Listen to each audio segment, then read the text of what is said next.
Hey everyone, my name is Tasia. Welcome back to my channel and to a quick little video. In today's video, I'm going to be showing you how our kids work in the Hobonichi Weeks Planner. So we're going to be doing one of our monthly overviews for the month of June, and we're just going to do all of the decorating so you can kind of see how the kit could come together in your planner and what type of stickers you have to work with. So first off, we're going to start by putting down these bottom boxes. I leave them blank like this. That way, if you wanted to write appointments in there or something like that, you would have the option to.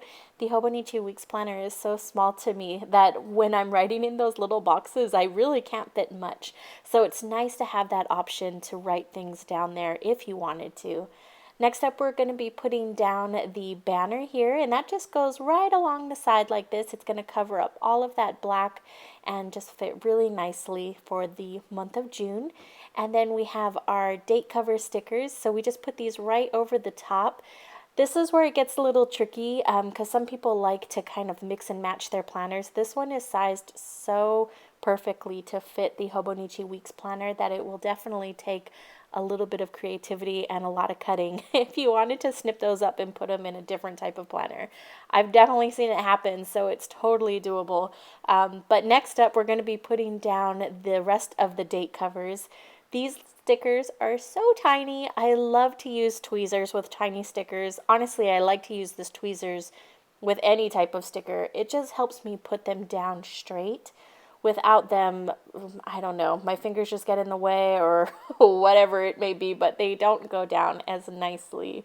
So we're going to go ahead and put all of these date covers down, and then after that, it's kind of smooth sailing. You have a lot of flexibility to do what you want to do. If you wanted to track your bills or your appointments, I myself have absolutely nothing going on in my life right now, as maybe some of you do or don't as well.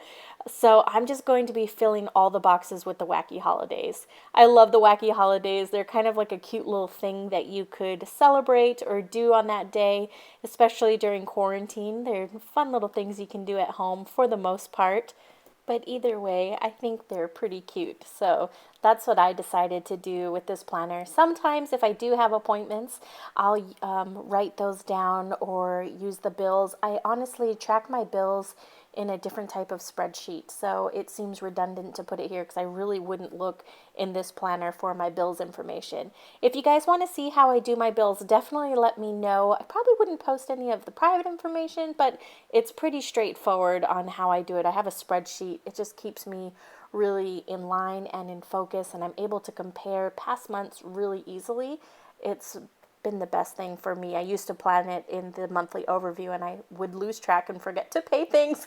So I decided to streamline it a little bit. But anyways, for the wacky holidays, at first I thought maybe I would put them off to the side. But since some of them are a little larger, like Rotisserie Chicken Day, that one had to go center. So I decided, you know what, I'll just go ahead and center all of the stickers. The wacky holidays are pretty small. You can tell with the little tweezers, they're really tiny. So you still do have room to write above them if you did have a quick little appointment or some little detail, a birthday or something like that that you wanted to include. Or you could just omit the wacky holiday for that day and really just celebrate that day for whatever is going on that day. But that is it, you guys. Super, super quick video. I hope you enjoyed it. I am a really visual type of person. I love to see things all come together. So I'm going to be trying to do this type of video in all of the different planners. So you'll see it in the Erin Condren planner. I have the duos coming in, which I'm really excited about. I don't have any stickers made specifically for those planners yet, but I will be sure to do kind of like a walkthrough video so you guys can see what it looks like. It looked kind of interesting, so I'm excited. But yeah, I hope to see you guys back soon. Definitely keep your eye out. I plan on doing a lot more videos. But until next time, I'll talk to you guys later. Bye.